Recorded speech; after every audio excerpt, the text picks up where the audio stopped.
ये है दुनिया का सबसे बड़ा मुल्क रूस और इसके साथ जुड़ा हुआ है यूक्रेन, एक ऐसा मुल्क जो बज़ाहिर छोटा है मगर जुग्राफियाई लिहाज से बेहद अहम।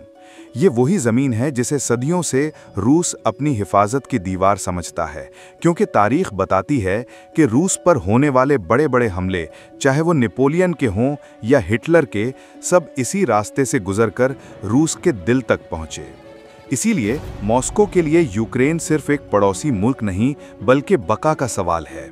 1991 में जब सोवियत यूनियन टूटा तो यूक्रेन आज़ाद हुआ, लेकिन रूस के दिल से ये खदशा कभी नहीं निकला कि कहीं यूक्रेन मगरिब के करीब न हो जाए।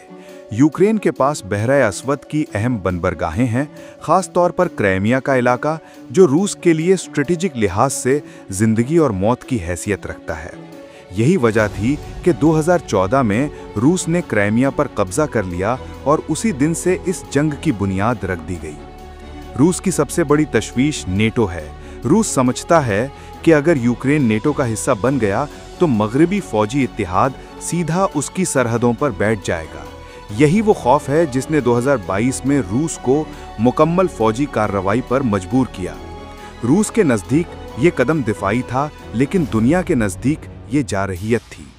लेकिन ये जंग सिर्फ सरहदों और फौजी ताकत तक महदूद नहीं, इसके पीछे तवानाई की जंग भी छिपी है। यूक्रेन वो ज़मीन है जहां से रूस की गैस पाइपलाइंस गुजरती हैं जो यूरोप को ईंधन फराहम करती हैं। जैसे ही रूस ने ये सप्लाई कम या बंद की, यूरोप में एनर्जी क्राइसिस खड़ा हो गया। सर्दियों में हीटिंग महंगी हो गई, फैक्ट्रियां बंद होने लगीं और दुनिया भर में तेल और गैस की कीमतें आसमान को छूने लगीं। इसके नतीजे में सिर्फ यूरोप नहीं, अफ्रीका के गरीब ममालिक तक में खुराक की शदीद कमी पैदा हो गई, क्योंकि जब ईंधन महंगा हो तो खाना भी महंगा हो जाता है।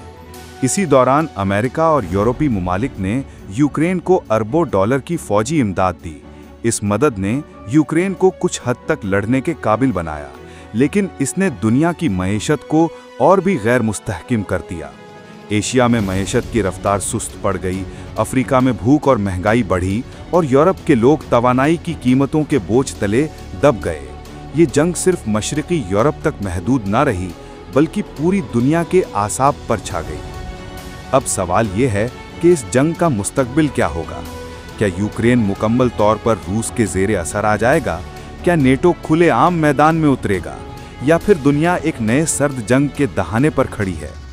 हकीकत यह है कि रूस और यूक्रेन की ये जंग सिर्फ दो मुल्कों की लड़ाई नहीं, बल्कि ज़मीन, तारीख, तवानाई और ताकत की कई तहों का खेल है। और इन तहों को समझना ही हमें ये बताता है कि आज की दुनिया में एक खित्ते की जंग पूरे कुर्रे अरस को कैसे हिला देती है।